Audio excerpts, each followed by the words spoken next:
Memória Rádio MEC. As gravações que fazem parte do nosso acervo.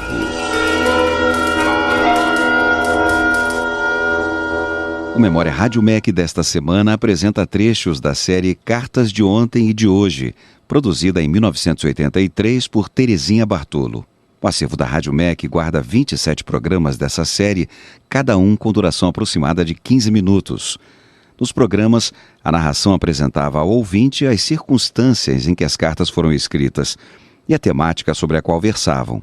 Em seguida, atores sob a direção de Dilmo Elias liam as cartas. Para a série foram selecionadas cartas de poetas, críticos literários, políticos, educadores e pintores, como Pansetti e Van Gogh.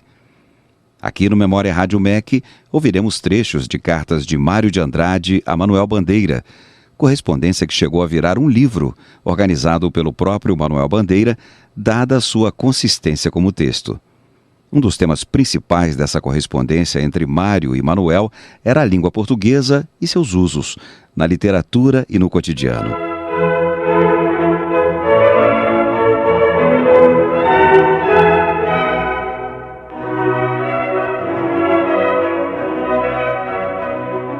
Cartas de Ontem e de Hoje. Produção de Terezinha Bartolo.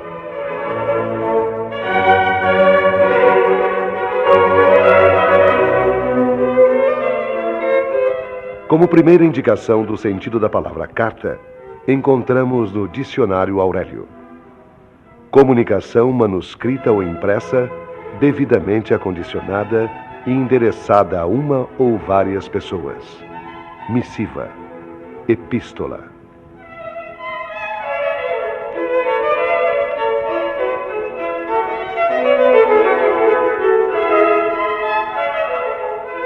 Em suas cartas aos amigos, Mário de Andrade escrevia sobre os mais variados assuntos. Um deles era a preocupação com a língua, o uso da língua na literatura e na vida de todo dia. Ele comentava poemas que os amigos lhe mandavam e dava conselhos, respeitando sempre a ideia dos outros. Manuel Bandeira fez observações de interesse sobre coisas que Mário lhe escreveu. Vamos ouvir o que diz Bandeira.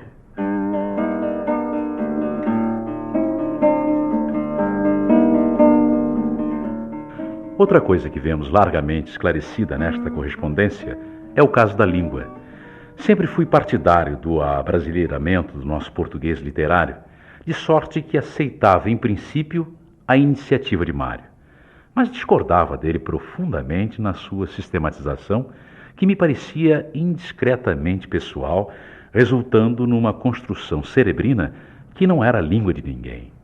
Eu não podia compreender como alguém, cujo fito principal era funcionar socialmente dentro de uma nacionalidade, se deixava levar, por espírito de sistema, a escrever numa linguagem artificialíssima que repugnava a quase totalidade de seus patrícios.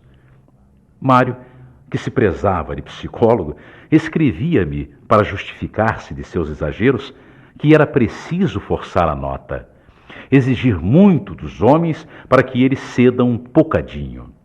O reformador não se limitava a aproveitar-se do tesouro das dicções populares, algumas tão saborosas como esse bocadinho, nascido por contaminação de pouco e bocado. Ia abusivamente além, procedendo por dedução lógica, filosófica e psicológica.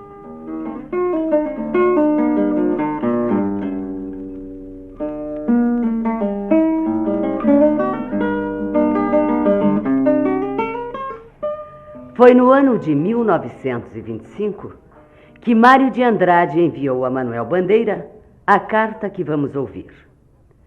Nela encontramos alguns dos pontos que ele defendia na evolução da língua portuguesa em nosso país.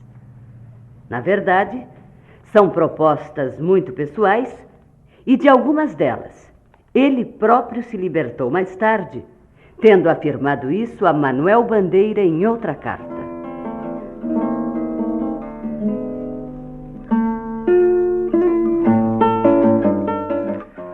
Manuel, escrevo esta da cama onde me botei por causa de uma ferida no joelho que não sara mais.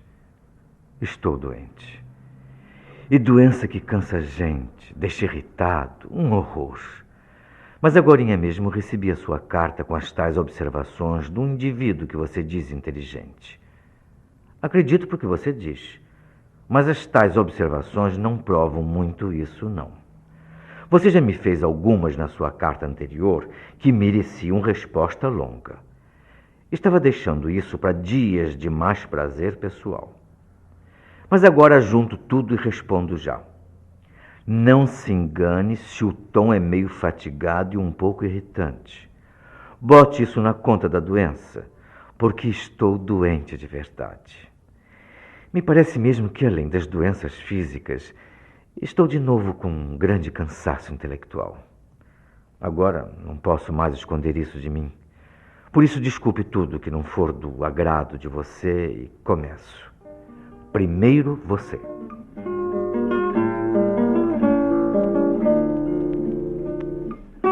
Pela sequência da carta, vemos que os dois amigos estavam trocando ideias a respeito de um poema intitulado Reza, de Mário de Andrade. Voltemos à carta.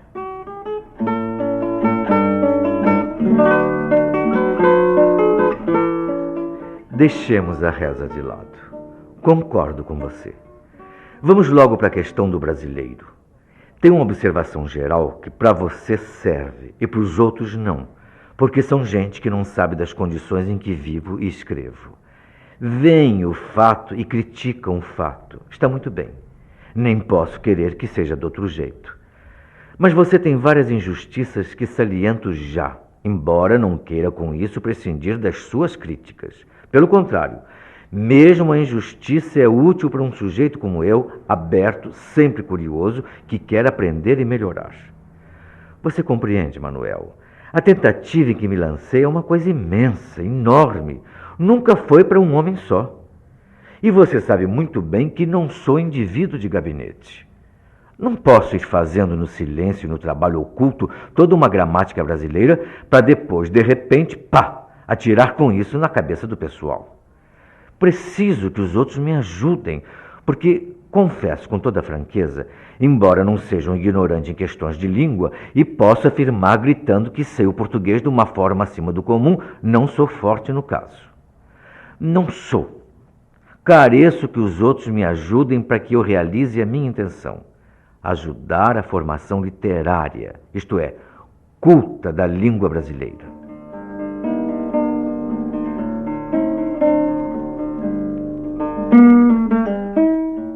É preciso não esquecermos que Mário de Andrade escreveu essa carta em 1925. Portanto, no momento em que ainda estavam muito quentes as intenções do modernismo. Tudo tinha que ser brasileiro, de um verde e amarelo gritante. Do contrário, não seria nosso, mas imitação do estrangeiro. Mário de Andrade caiu aí no exagero, apesar das boas intenções.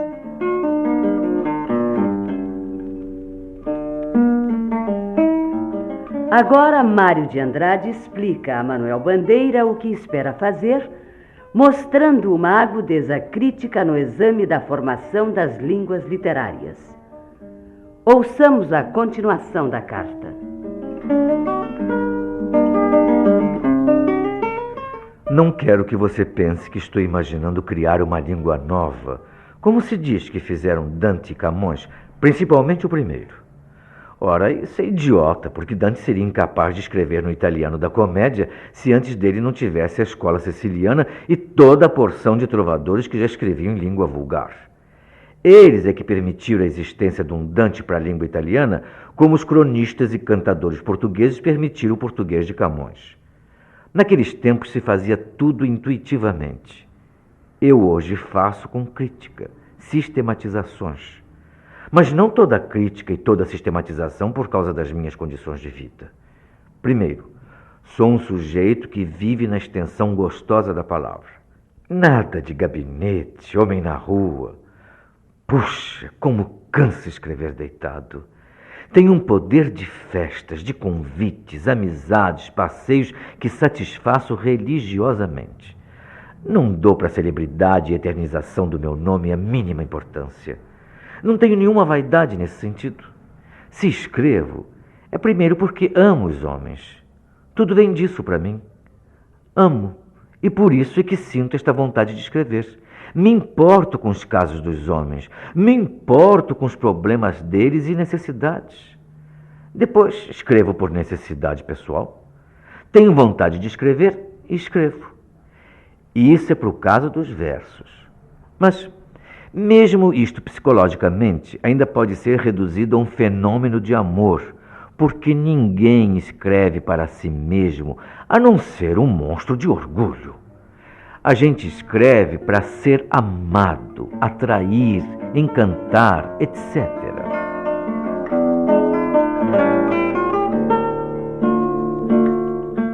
Depois de falar de suas atividades, Mário de Andrade volta a explicar sua posição em face da língua, que ele queria que fosse brasileira e não a portuguesa.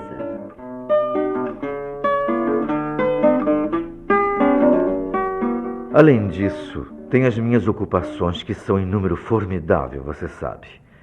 Não tem arte que eu não ame e não me preocupe com os problemas estéticos dela. Estudo muito psicologia, estética, filosofia, línguas, filologia, sociologia, etc, etc. É demais, é dispersivo. Mas eu já disse para você que vivo gostando, não vivo para ser célebre. A parte messiânica de meu esforço, o sacrificar minhas obras, escrevendo-as em língua que ainda não é língua, não é sacrifício de Jesus. É uma necessidade fatal do meu espírito e da minha maneira de amar. Só isso. E ainda tenho eu minhas lições. Mas daí se pensar, ou você, como parece pela sua carta, que estou agindo com leviandade nesta questão de escrever brasileiro, vai um estirão largo, meu Manuel. Não, senhor, não sou leviano, não. Tenho pensado muito no que estou fazendo e creio que já não tem caso a esse respeito que eu não tenha observado e pensado comigo. Você diz, por exemplo, que eu, em vez de escrever brasileiro, estou escrevendo paulista. Injustiça grave. Me tenho preocupado muito com não escrever paulista. E é por isso que certos italianismos pitorescos que eu empregava dantes por pândega, eu comecei por retirar eles todos da minha escrita de agora. Mais tarde vamos a ver o que a gente pode aproveitar deles. Por enquanto, o problema é brasileiro e nacional.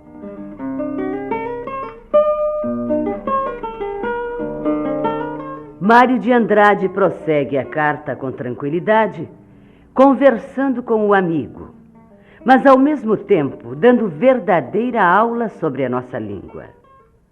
Ele defende o seu ponto de vista. Agora você deve ver que pequenas diferenças entre falar de uma para outra região brasileira são fatais não só de pronúncia, como de sintaxe. Em todos os países grandes se dá, e até nos pequenos, diferenças léxicas e sintáticas. Não estou escrevendo paulista, não, ao contrário. Tanto que fundo na minha linguagem brasileira de agora termos do norte e do sul. Mas, e vem outra injustiça. Vocês não viram senão a parte mínima do que eu já fiz nesse sentido. Viram um artigo ou dois e já fazem crítica como se fosse uma obra inteira. Mas calma, esperem por um livro ao menos. O artigo sobre você foi e é nesse sentido uma tentativa inicial. Tem, por exemplo, o verbo haver em penca. Agora emprego sistematicamente o verbo ter, salvo em casos especialíssimos, como não há meio de, há que tempo, etc. E mesmo nestes, em vez de há que tempo, prefiro o verbo fazer. Faz quanto tempo, conforme o sentido da frase. Por quê? Porque se trata de sistematização culta e não fotografia do popular, meu caro. Agora, essa sistematização tem de ser fatalmente pessoal. Não pode ser de outra forma, pois estou começando uma coisa e não tirando uma gramática inteirinha de fatos documentados pela escrita culta e literária. Não quero imaginar que o meu brasileiro, o estilo que adotei, venha a ser o brasileiro de amanhã. Não tenho essa pretensão, juro. Por outro lado, se eu não fizesse essa sistematização, eu seria um escritor sentimentalmente popular. E quero ser um escritor culto e literário. Não tenho medo destas palavras, nem cair na admiração incondicional e sentimental do Oswaldo. O caso é outro. Sou um fenômeno culto, sei disso e não me afasto disso. Agora, numas cartas escritas alegremente para amigos, por brincadeira, com intenção evidentemente pitoresca, uso exageros de pândega para rir. Isso não quer dizer que vá escrever sempre assim nos meus artigos. Não. Por mais que eu escreva agora direto e simples, ainda faço distinção entre escrever para público e para amigos.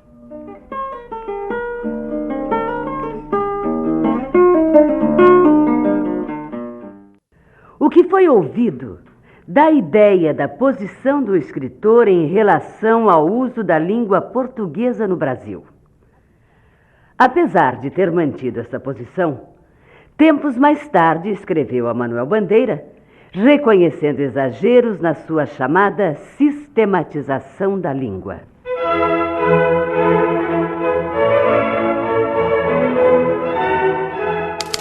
Memória Rádio MEC. As artes da palavra. Hoje o Memória Rádio MEC destaca o programa Cartas de Ontem e de Hoje. Desta série, estamos ouvindo os programas baseados em cartas de Mário de Andrade para Manuel Bandeira. As cartas de Mário de Andrade são sempre cheias de observações a propósito dos inúmeros assuntos que o preocupavam. Como era homem de talento fora do comum e estava constantemente atento a todos os aspectos da cultura humanística brasileira, as cartas que enviou aos amigos mostram a preocupação com a nossa vida cultural. De grande parte dessa correspondência, podemos tirar ensinamentos valiosos. A carta que enviou a Manuel Bandeira em 31 de março de 1928 é um exemplo disso. Mário de Andrade usava frequentemente o apelido de Manu para se dirigir a Manuel Bandeira. Ouçamos a carta.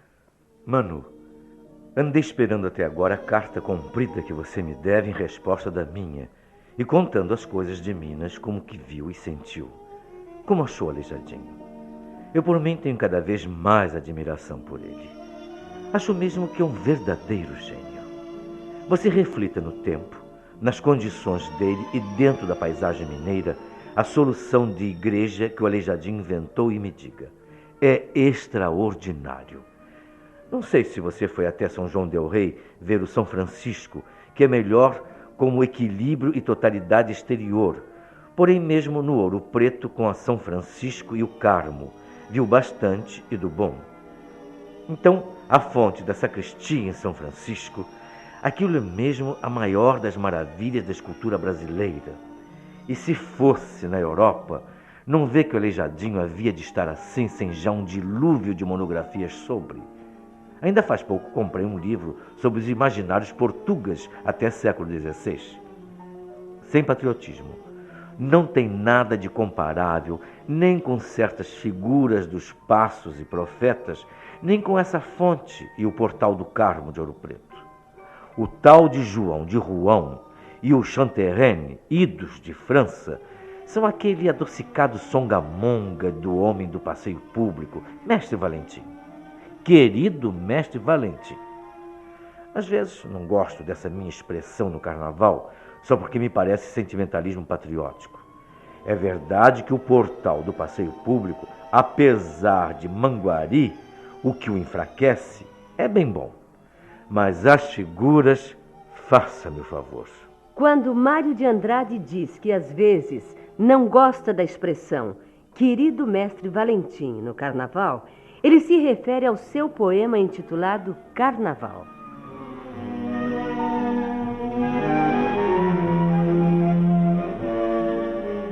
Depois de analisar suas impressões sobre a obra do Aleijadinho e lamentar que o artista seja ainda tão pouco apreciado, Mário de Andrade passa a outros assuntos. Continuemos a leitura da carta a Manuel Bandeira. Bom, vamos falar da gente. Você como vai? Já está aí com Couto e Dona? Eu estou esperando hoje o Antônio Bento, que me traz do Rio o resto do boi norte rio-grandense. Tem trabalhado em folclore musical que você não imagina. O Renato me mandou convidar para escrever uma memória sobre isso para a Exposição Internacional de Arte Popular de Praga. Peguei no trabalho, em toda a coleção de cantos que eu tinha juntado, e fiz uma exposição de elementos melódicos brasileiros. Uns 80 e tantos documentos. Pura exposição, sem crítica, a não ser umas observações leves en passant. Porém, depois soube que a memória, em vez de ser publicada no Brasil, será publicada nos anais da exposição e congresso anexo. Me parece que assim o trabalho perde o valor documental para os brasileiros que tinha, não acha? Do Rio, me mandaram falar que Renato e Gallet convinha não dar a melodia toda, ia servir para os músicos europeus. Me recusei a proceder assim, está claro, porque os documentos que possuo são de domínio universal e tenho horror a todo o particularismo nacionalista, você sabe. Fiquei até meio indignado com o ciúme. Mas aqui eu estava imaginando que os trabalhos iam publicados daqui em volume. Daí era fácil para os músicos brasileiros que se interessassem pela minha exposição obterem ela impressa aqui. Mas imagine só arranjar uns anais de Congresso Internacional de Arte Popular, publicado em não sei que línguas, coisa que no geral nem é exposto à venda. Só para arranjar os anais do 5º Congresso Brasileiro de Geografia reunido na Bahia, se pererequei que fará agora uns músicos sem a paciência e a precisão minha. Ficava um trabalho exclusivamente para a Europa, onde os músicos já estão tradicionalizados na pesquisa. Me amolei muito porque a história, embora não seja perdida, me tomou um tempão. E ainda por cima, publicar uma coisa dessas requer uns bons contecos por causa dos exemplos musicais.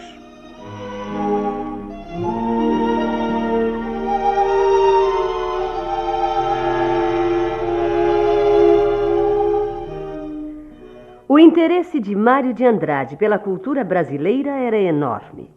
A preocupação que ele mostra com relação aos músicos que não teriam possibilidades de obter um trabalho de pesquisa, focalizando o boi no folclore nacional, deixa ver que Mário era também um homem prático e conhecedor das precárias condições dos músicos em geral. Ele considerava os diversos ângulos pelos quais devia ser visto um trabalho feito por brasileiro, de interesse dos brasileiros e publicado em língua estrangeira, com provável dificuldade de ser obtido pelos músicos brasileiros, que, afinal, seriam os mais desejosos de conhecer as músicas folclóricas sobre o boi. Mas continuemos a carta que Mário de Andrade escreveu ao poeta Manuel Bandeira.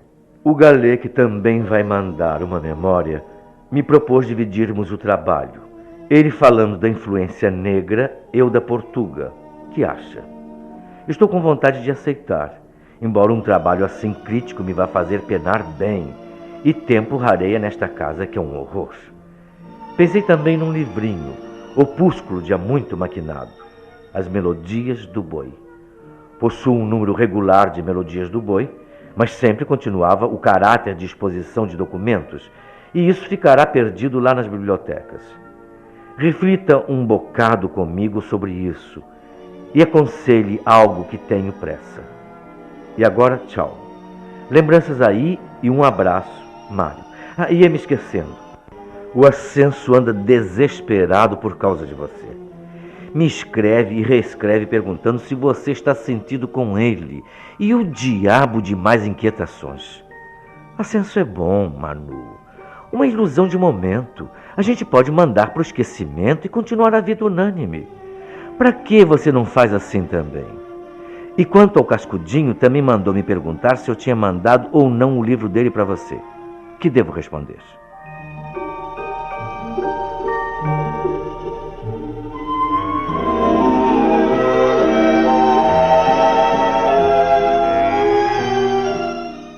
pena que até agora não tenhamos as cartas que os amigos escreveram a Mário de Andrade. As de Manuel Bandeira, como as de muitos outros, devem ser cheias de ensinamentos e coisas corriqueiras da vida. Porque isso é que faz verdadeiramente uma correspondência entre amigos.